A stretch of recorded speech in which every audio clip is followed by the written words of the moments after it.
ngendo okugamba nti guma ddamu amaanyi kola bwoti. Olutalo mu kanisa terunaggwa. Pastor Bujingo yatandika alina amafuta yamala n'afuuka eddebe ekkalo. Bajjo wuuno azze ne bwino. Ebya Alien Skin masanyu mmereere. Bajjo naye avuddeyo n'abyegaana. Butereevu n'amala mangi gonna mwegali just wekumire bwekumizi ku KIKA Media ensibuko y'amawulire. Mukwano gwange ntandise n'omukulu Bajjo. Ono afuddeyo bbanga ddene ng'ayogera ebyensimatu ku mukulu Pastor Aloysius Bujingo. Era ng'ono alumiriza Pastor Bujingo nga we yava ku Bible. Ffenna tukimanye bulungi ennaku zino munnange Pastor ayogera ebyensimatu era abantu bangi bakootinga ebigambo bye ne balabika ng'ate bamunenya. Wabula ono kusinziira ku byabadde nga ayogera nawe byewulirireko. Bw'enjagala message muyiweze Pastor Bujingo.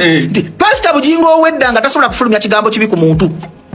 Kakati Pastor Bujingo yafuna ekizibu. Mukama yamutekako ekisa ky'okwogera ennyo. Yes. Mukama namutekako Bujingo yatandikira mu mafuta nasabira ku Bati Valley. Nagenda ku Bati Valley kulankyawo. Ng'abuulira enjiri enkwatako. Bujingo nga bw'abuulira enjiri tuyagala amale kubuulira ki? Njiri. Bujingo nga bw'abuulira enjiri ozaye pastor asinga buki? Bujingo kyamuwa erinnya kuvuma Serwadda. Yamala akazannyo ke. Yati Bannayuganda kibasana mutijja nnyo. Bujingo bwe yavuma Serwadda n'afuna following. Nasabirako Pastor Bujingo okumala omwaka mulamba.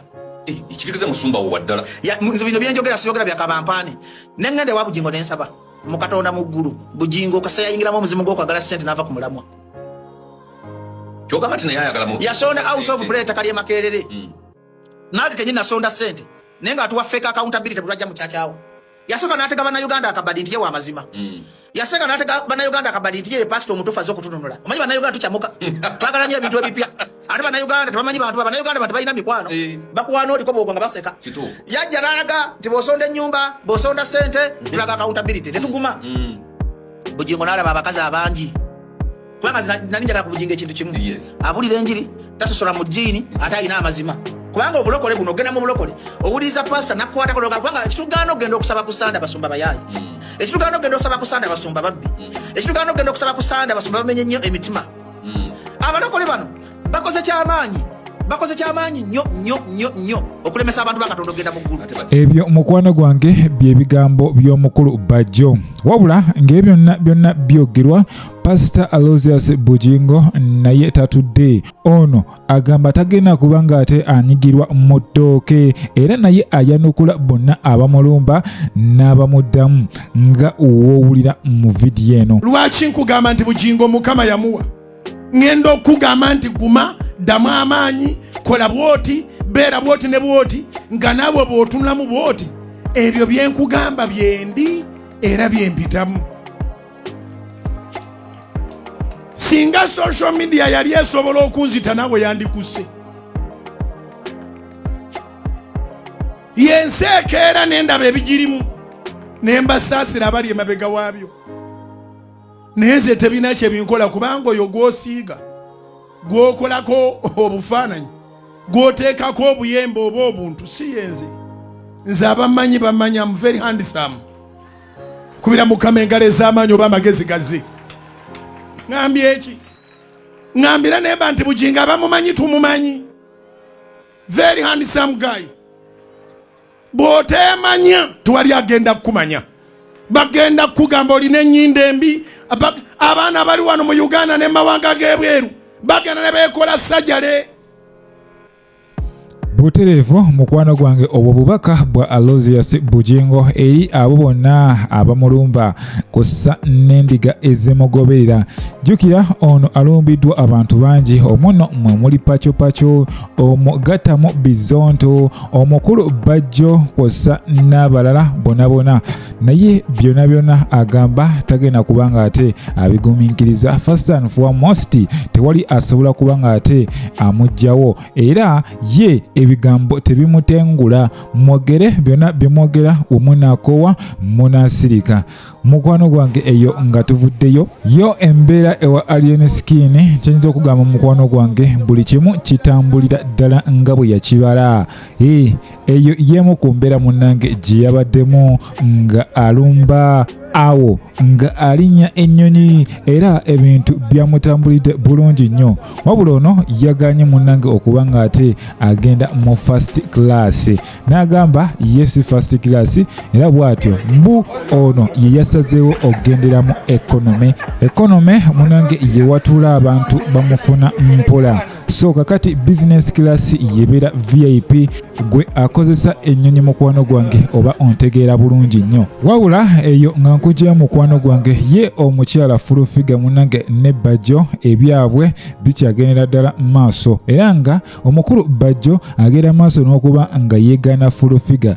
Jjukira emabegakaawo munnange waliwo media eyabitambuza nti bano balinamu engeri bagendako mu nsonga ziri ez'omukwano zotegedde mukwano gwange era nga ebigambo ebyo kigambibwa mbu bino byatambuzibwa omukulu Kasuku. Wabula Bajjo avuddeyo n'ategeeza abantu mwenna bannange ebyo ebigambo Kasuku ye yabitambuza era mwenna ne mubikkiriza naye ebigambo bya kisiru nnyo era tebiriyo because ye mu bulamu bwe bwonna bukyangabaawo tabeerangako na feeling yonna eri omukyala full figure.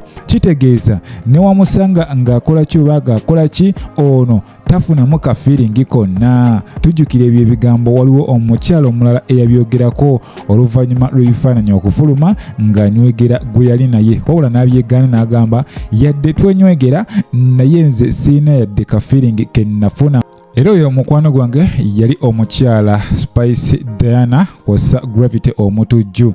Wabula ebyo byonna biriwo ebityo. Ono yavuddeyo ku live emu byonna n'abisambaga n'agamba bifu bannayuganda temuddamu kuba ng'ate mubiwuliriza. Jjukira Bajjo y'omu ku ba music promoter betulina mu ggwanga wano Uganda. Omwana musa omukulu Abitex ng'oyo nno ye president atwala aba promoter bonna era nga mu nsonga zino zonna eza Alien Skin ono yakoze omulimu gw'amaanyi nnyo okuba ng'ate akakanya Alien Skin asobole okubaako ng'abaako ne kyagusa. Era munnange omukulu Douglas Ranga yatuukiridde Abitex bw'atyo n'amutegeeza ayambeko mu nsonga zino abasajja bano basobole okuba ng'ate bategeeragana. Jjukira Alien Skin ye yabadde abagambye talina gy'alaga okuggyako nga Palaso avudde ku lisiti y'abo abagenda mu London. Ebintu bino ebya Bajjo n'omukyala full figure byatambula nnyo mu lockdown awo nga tuli mu lockdown eya COVID-19 era bavaayo ne bategeeza nti omwana full figure gwe yazaala mbu ono yali wa Bajjo. Wabula Bajjo ye abyegaanye agambye tabeerangako na mukyalo oyo full figure. Mutuluba lyerimu nga fena tulindirira concert ezigenda mu maaso omuli ey'omukulu Gravity omutujju, Morris Kiria kosa Navio n'abalala. Munnange Alien Skin naye avuddeyo n'alangirira nti nga ennaku z'omwezi 27 omwezi gugenda kuba gwa August ono agenda kuba ng'ateekayo Nkwakyo Festival era ng'enagenda kubeera wali ku Forest Park e Buloba. Kitegeeza munnange essaawa yonna gwe anagenda olina okubeerawo wali nga okiwanise. Jjukira ono yabagamba ayinza ogiteekayo ennaku ezisoba mulumu wabula ekyo tekinaba kuba nga ate kikonfamingibwa naye nga kyo ekiriwo ono akonfaminze deeti. Jjukira omukulu Abitex yavaayo n'agamba yandiyagadde okumanya festival eya Eddie Kenzo lw'enaabeerayo asobole okuba nga ate agiteekako Alien Skin Nkwakyo Festival wabula tekisobose. Ono agambye ng'ennaku z'omwezi 27 omwezi gwa August kigenda kuba kigwerawo ku Forest Park Buloba. Boterevu n'enkujukiza mukwano gwange nti obadde ku KIKA Media ensibuko ya mawulire. Watanaba kuba nga osubscribinga genda maaso subscribing, likinga, commentinga tusobole okuba nga ate tutambula ffenna. Saba Mukama Katonda abankuumire mweraba.